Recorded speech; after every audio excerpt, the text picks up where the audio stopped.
Bala Dibrila, un conducteur de moto âgé de 26 ans, a été assassiné par des hommes non identifiés. Aux premières heures de la matinée, son corps sans vie gisant dans une flaque d'eau a été retrouvé au quartier Oyak dans le 3e arrondissement de la ville de Douala. D'après un témoignage, la victime aurait été agressée par des clients d'un autre genre.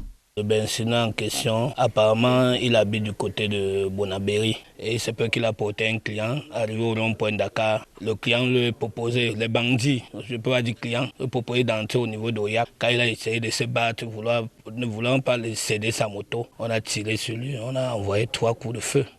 La victime se serait défendue contre ces agresseurs qui l'ont grièvement blessé. Et c'est au quartier Oyak qu'il rendra l'âme. Il sortait de Bilongué, il a été poursuivi à Bilongué avant de venir tomber à la source, qui est frontalier avec Oyak 2.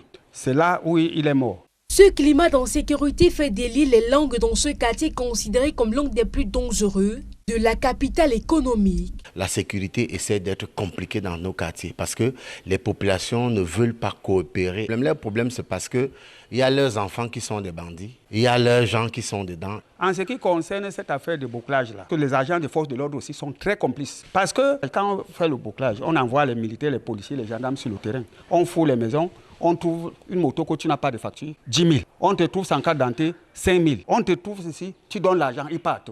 Les choses volées, ils ne prennent pas. Nous, les chefs de bloc, par exemple, nous restons derrière. On vient nous dire, le matin, tu sors comme ça, tu vois qu'on a écrit dans ton témoin. On dit, attends le retour. C'est toi qui as fait venir le rafle, non? Attends le retour. N'importe qui a peur. L'assassinat de ce jeune conducteur de moto au moyen d'une arme artisanale interroge quant au respect de la loi en matière d'acquisition et de la manipulation de ces objets dangereux dans la ville de Douala.